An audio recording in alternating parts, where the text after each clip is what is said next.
Hello, welcome to Hike Arizona. My name is Joe.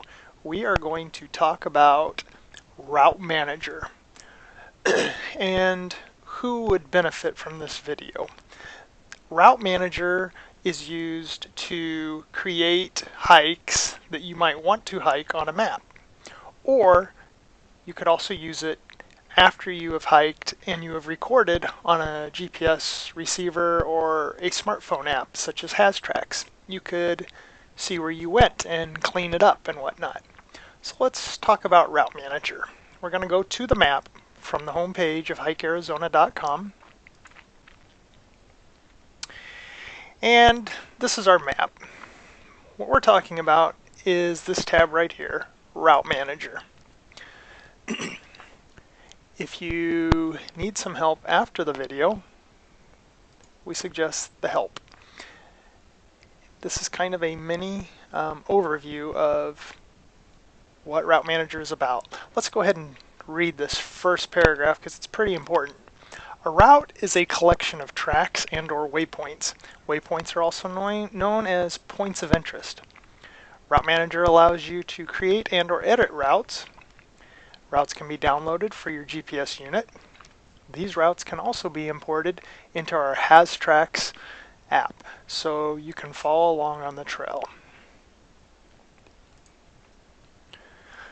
We have a few buttons right here, which are your main buttons for Route Manager.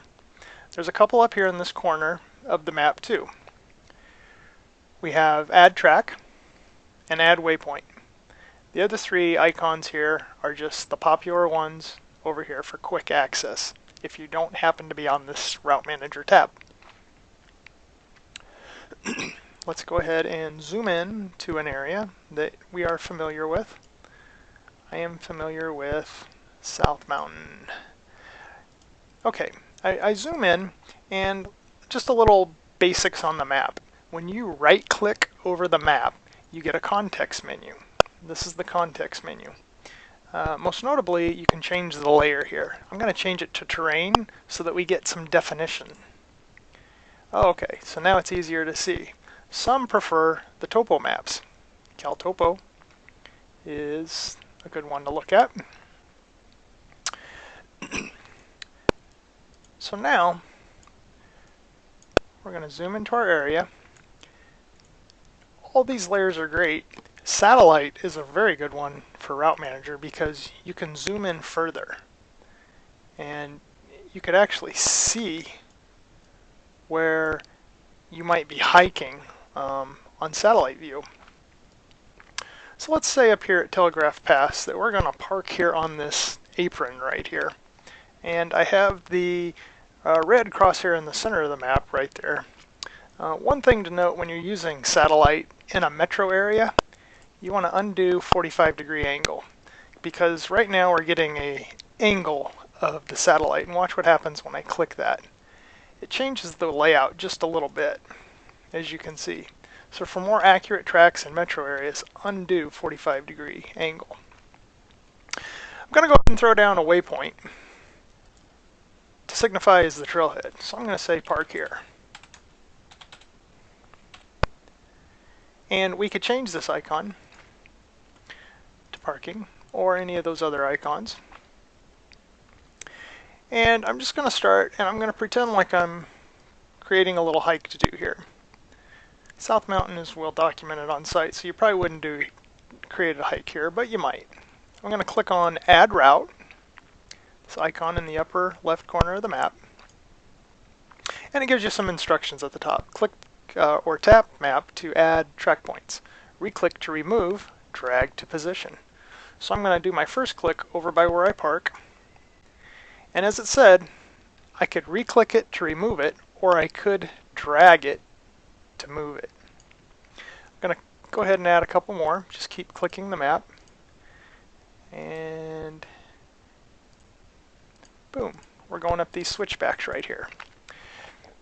Okay, so if I wanted to get rid of that point right there, I'd re-click it.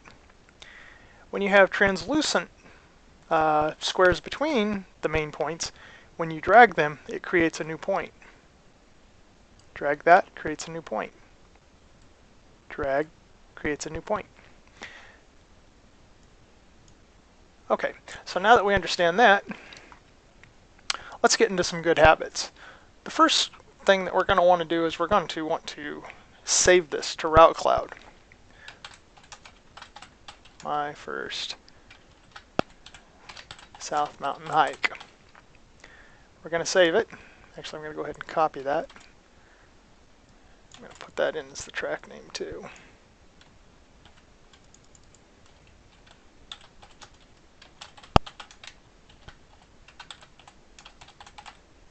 Didn't do a very good job copying pasting, but here we go. We're going to save as. Okay, so now it's saved to the Route Cloud. What it's done is it sets the access to private from the beginning. You could change it to friends or public. Where do you find these files? Well, you use this folder icon, which is also up here, and we get this big list.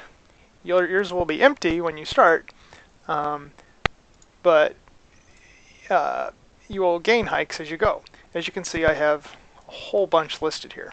So this kind of shows you the power of Route Manager, because you could use Route Manager anywhere you're at a computer. It's not loaded onto your computer, it's on the internet. It's called cloud computing. It's an online app. You may be familiar with your smartphone where you have apps in your phone. This is an online app that you can access anywhere you have a computer. So we have mine, which is routes that I've saved, and we have friends and public. In here you can change the setting of your routes. There's about 40 different modes of travel, and you can set the access private, friends, public real quickly there too. Alright, so back here we're editing this track. I've saved it in case anything happens. Power goes out, my computer locks up or something, who knows what. I'm going to click over here on this pencil, which is green. Green means it's in edit mode. I'm going to click it again to stop the edit mode. And now what I want to do is I'm going to do another track quickly just to show you a couple things. We're going to start back at our trailhead, and I'm just going to pretend like I'm going down here. Alright. I'm going to click it again to take it out of edit. I'm going to save it in case anything happens. Getting that good habit of saving often. What happens is anytime you make a change on the map, that save will turn green. So I moved that waypoint, I dragged it, and it turned green. Let me show you again. I'm going to move it. When I let go, boom, it turns green. It means I need to save it to save the new layout of the map. Okay, so we've added 2 tracks, we've added a waypoint. At this point, just for purposes of understanding the basics of Route Manager, we could download it, and the most popular format is GPX, and this would be for like a Garmin GPS receiver.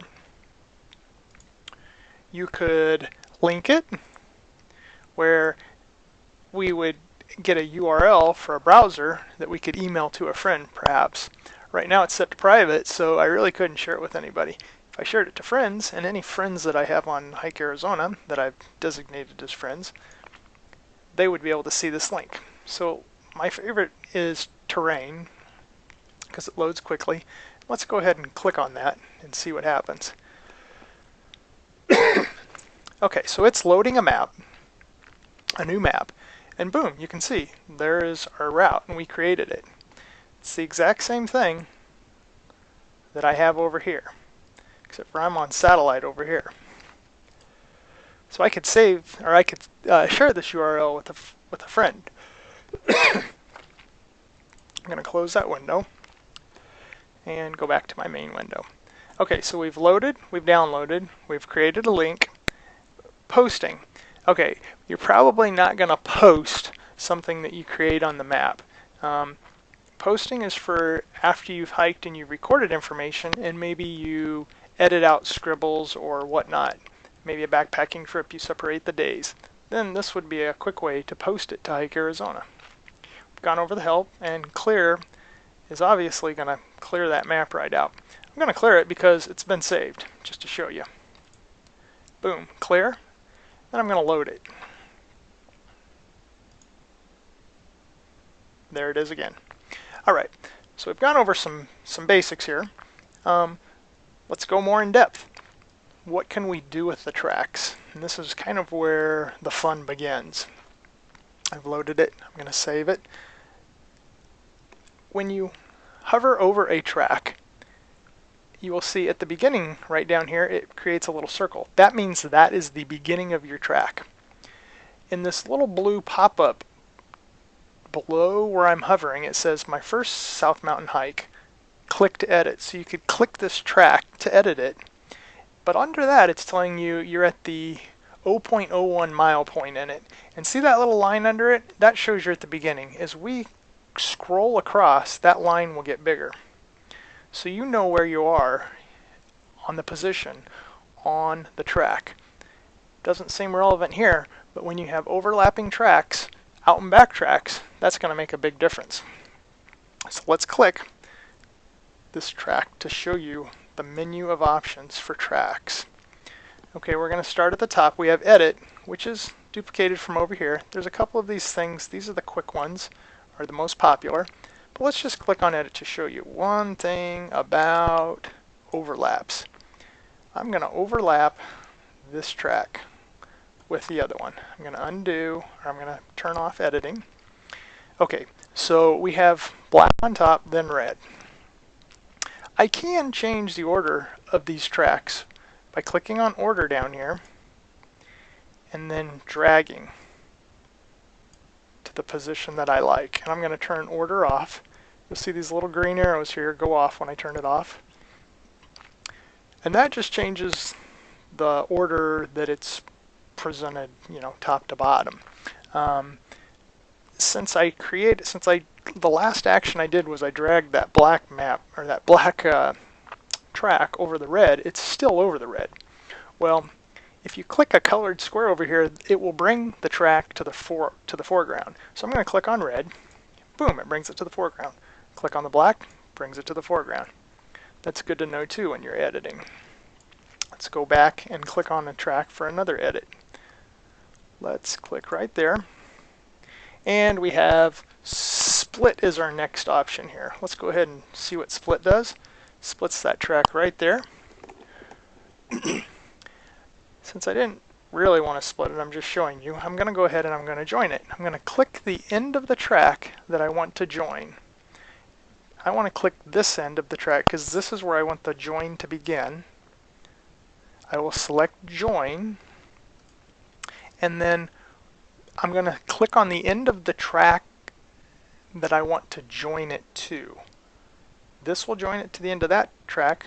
This will put it way over at that end. I don't want it over at that end. I want it at this end. And you can see the little plus sign. See it at the end up there?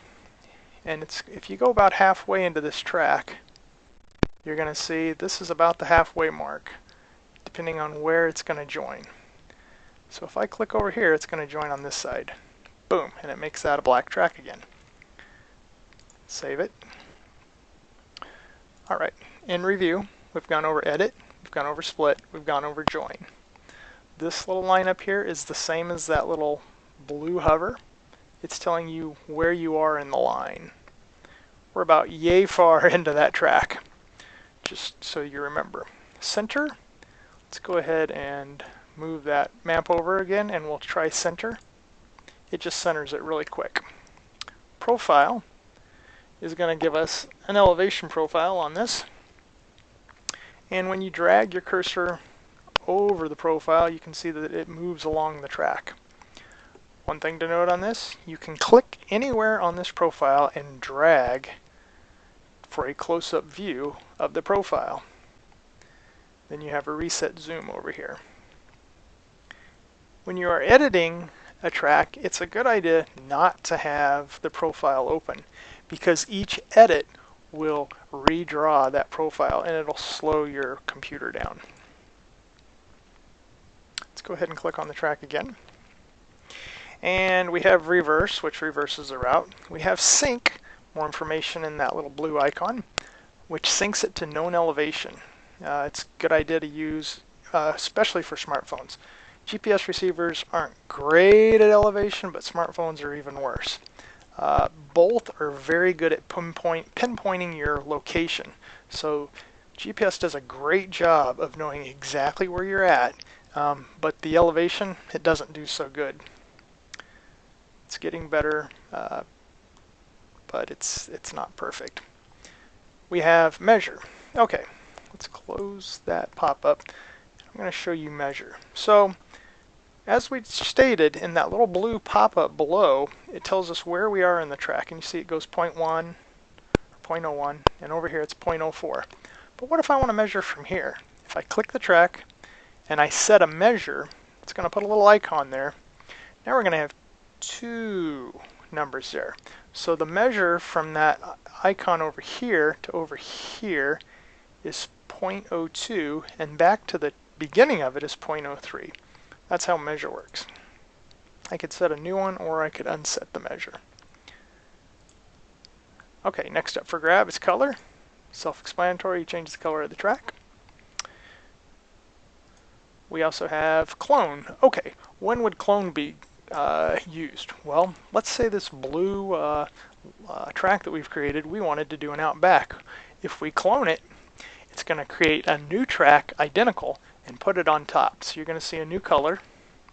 Boom. It put an identical yellow track, and you can tell over here, 15 points, 15 points. And as I hover over each, you can see which one is which. If I want to bring blue to the top, click blue, yellow to the top. But let's make an out and back. So I'm going to bring blue to the top. I'm going to go over here.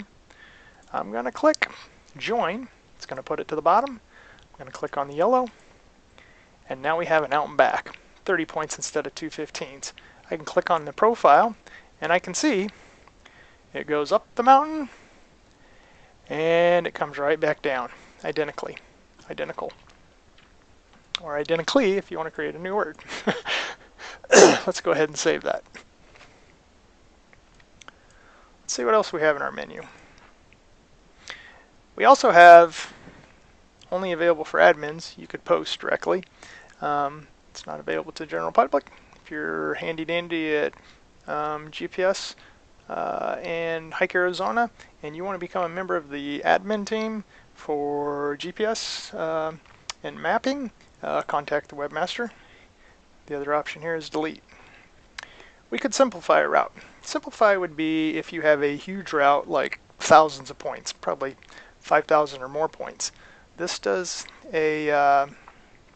puts it through in a logarithm. It's going to take out unnecessary points, like when you're walking in a straight line, and it conserves points around curves. Track edit zoom. When you're dealing with larger tracks, when you go to edit, watch what happens when I click on edit. It's going to put that whole track into view.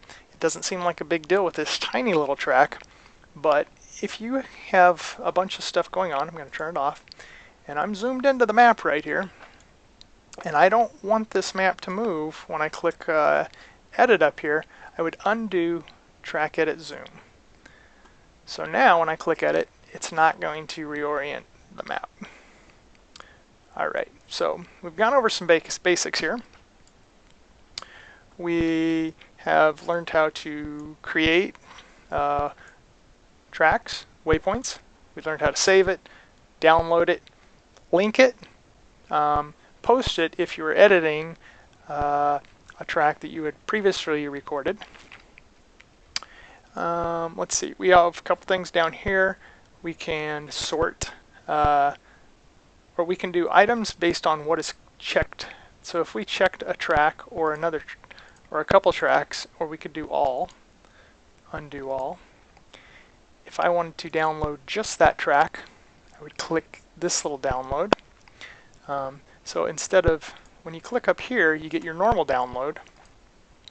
If I want to do specific items, like just that track and just this waypoint, I we'd click on download, and you see you're going to get a little different. It's a specific, it's got the blue background. We could sort this list. There's only 2 items here, but we could sort it by name. Does T come before M? No. When I click on sort, it's going to push my first up to the top. Sort by name. Okay. Boom. Pushes it to the top. I could sort it by distance. It's going to put that smaller up at the top if we sort it by distance, I think. Yes, it does. And we could sort it west to east. Well, it looks like blue is a little further west, so let's give it a try, see if it puts blue on top. And it did, it put the blue on top. I'm going to go ahead and save this. You can add arrows to your routes to know the direction of travel. I do not like it myself, but it's there if you need it. And there's also a point hint, which if you have thousands of points, it's not so much needed anymore now that we have this hover pop-up that tells you where in the track you're needed. Join all, do not suggest that you use that unless you're sure what's going on, because it could mess things up. Make sure you've saved ahead of time. Alright, so if you have any questions on Route Manager, don't hesitate to